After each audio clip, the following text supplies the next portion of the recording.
We wanted to talk really about dislocation when you come to a new place, I guess. We've literally just stepped off the train. We had a very irksome long train journey to get here.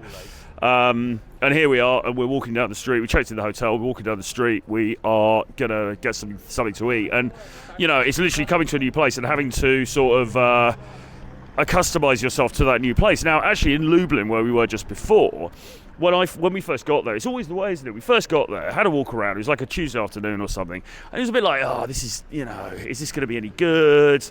This, we didn't seem to see many particularly attractive people walking around. It's just like, this looks a bit crap. And by the end, I was loving it. I thought it was great. So no doubt it'll be similar here. But I mean, what's your feeling on this? Because you've been travelling for the last 5 years, haven't you? He hasn't unpacked his suitcase. No, actually, in contrast to you, I do unpack my suitcase, whereas you leave everything half in the bag. I like to travel light in case the cops come. Then I can just make a quick getaway. Well, first and foremost, I'm excited to be here. But having travelled for a long time now, it's always the same emotions that pop up when you go to a new place. Right. Bit of anxiety. It's especially if you... I mean, we're getting it more mildly because we've already been in Krakow and take a picture of that. Lublin, so we're kind of used to that Polish vibe to a degree. Just got to take a picture of this. Magda. Oh my fuck. Right, carry on. When you travel internationally, jump between countries, it's more of a culture shock. Obviously, I went from Brazil to Colombia recently, and that took more time to get adjusted because it's completely different language and culture. But when you jump between places within a country when you've been there for a bit of time, it's less of a culture shock. Yeah. So the fact we moved between a few Polish cities makes it easier. But you're still always going to get that anxiety and excitement of a new place. As we talk about for approaching, physiologically in the body, it's the same sensation. Increased heart rate, fight or flight response, and general kind of alertness, but it's how you interpret it. And I think there's a tendency when you first start doing this stuff on your own, it's a lot more anxiety inducing. And I think the important thing is just to be easy with yourself and not try and stress and push yourself too hard at the beginning, because it is just your body basically going like, what the fuck's going on? This is all very new. Yeah. It's the same response if you took like a cat to the vet. It's just all wild because it doesn't know what's happening. And even though we consciously know we're going to a new place, it's still a lot of, new everything. So it just takes time to get used to it. So be on your own side. Don't stress about it too much. And just get comfortable with it. There's two schools of thought as well.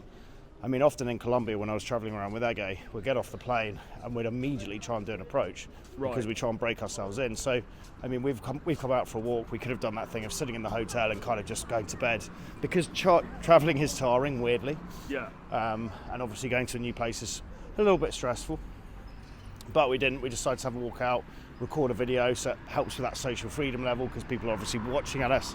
These two crazy English people walking past, recording existential bullshit on a small camera. And it's a good opportunity to kind of bed yourself in and start to familiarise yourself with their surroundings.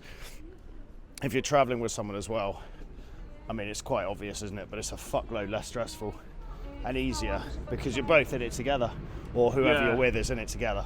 Yeah. And I mean, for me, I did a lot of travelling in the early days on my own, which it's fun to test yourself, but for a long time now, I've preferred travelling with people. Yeah.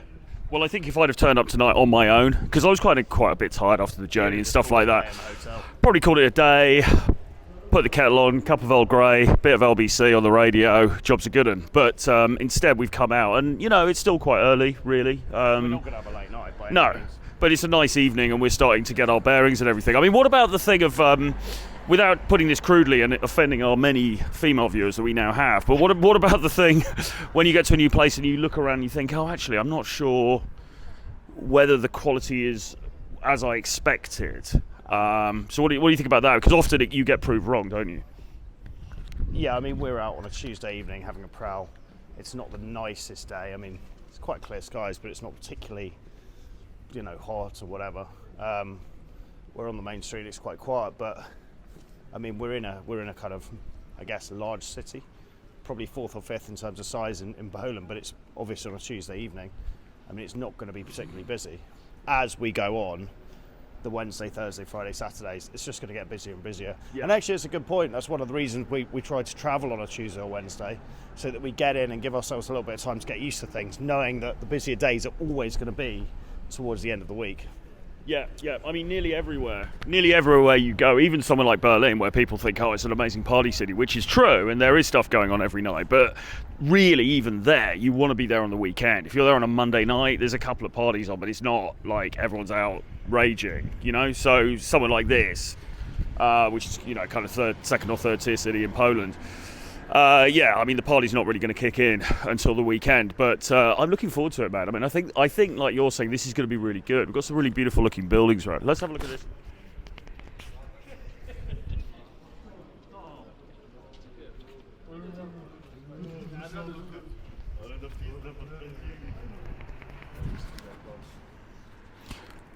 I mean, it's a cool looking street for sure, and you're saying, I think this is actually the third biggest city in Poland. I mean, anyway, it's big. Anyway, it's big. But it's not visited a lot in the way that Krakow is and Warsaw. So we're thinking this could be a bit of a diamond in the rough, aren't we? Yeah. What was the actual point of this video? To talk about dislocation, or those feelings of disassociation when you travel. You really do. I mean, something that's helped me is obviously just taking it easy. You've got two schools of thought: hit the ground running, which I think if you're with a friend and you see some opportunities to approach, go for it. But at the same time, don't overstretch yourself. Don't think you have to charge out and you start hitting it ridiculously hard. You don't have to do a King Cole on day one. No, and also it just doesn't make any logical sense, because on a Tuesday evening at 8 p.m, who the fuck? It's hardly a high volume time, right? Yeah. Yeah, just give yourself time to settle in. I think that's the key point. Don't stress too much about it. It's just a normal reaction you're going to get. I think probably the main thing that I could say is don't think anything. Just think, right, we're here now, but don't think, oh, this is good, this is bad, this is this. Almost a more fatty concept of just accept, Yeah. you know, however you feel, good, bad, indifferent. It doesn't really matter. Exactly. Yeah, exactly. Don't override your feelings, just let them happen. Exactly. But this is, I mean, actually, I've got a pretty, for what it's worth, I've got a pretty good feeling about this place so far. But every time really we've been to a new place, not just on this trip, but on other trips as well, you know, you get there the first day and you think, oh, this, I'm not sure, you know, the other place was better. Why did we stay? Yeah, because Kazan we were right, but that's another story. But yeah, in general, you know, you think, oh, the last place was better, and oh, why couldn't we have just stayed there and everything? I think it's clinging onto a comfort zone, isn't it, to a large degree? Yeah. We're always trying to sit within a comfort zone in life. Yes. But often the obviously the growth is in the doing something new, doing something different, pushing yourself, testing yourself. And here's your nemesis. Oh no. Here's your nemesis, Mr. Tusk. It is the sweet shop. I shall collect some at the end. The sweet shop of doom. Imagine just sorting through those. That's your job. Another point that helped me as well is remembering, and this is you can use this on a micro and a macro level, but just remembering that everyone is an individual. So when we go to a new city, we almost have this tendency to think it's a bit Orwellian, like a group collective. You know, against us, we're the two foreigners. Everyone can kind of recognise that. It's fucking bullshit. Everyone's born alone, they live alone, they die alone in reality. We cluster together in groups because humans are sociable, we're just fucking animals. But essentially, everyone's an individual within the city. So everyone's got their own hopes, fears, dreams, problems, issues, and everyone is very inwardly focused and not really paying attention to other people. Yeah. So they might give you a cursory glance, but it's really in reality no more than that. Unless you're walking down the street like a knob with a massive with a camera, talking very loudly in a very pronounced English accent. But apart from that, for guys watching this who don't make ridiculous existential videos all the time, you're probably going to be fine, because nobody really gives a monkeys, do they? And actually, we're walking down the street now, we're talking to this microphone, and nobody really gives a monkeys, do also they? The great leveller, even if you do get a bit socially conscious and whatever, is always the old memento mori. Mangina. Yes, and that. The old memento mori that you're going to suffer at some indetermined, unpredetermined period of time. So, really not that big a deal.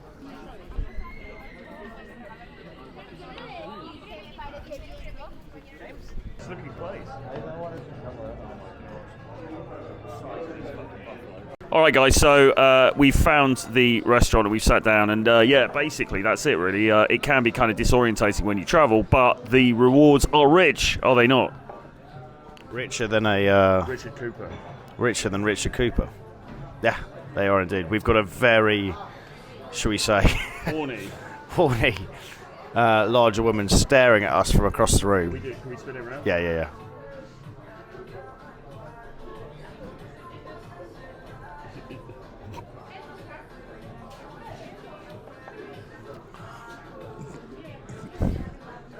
And she's very keen to be fed. Kitty hasn't been fed, and we're not going to feed Kitty, but Kitty wants to be fed. And on that note, signing out.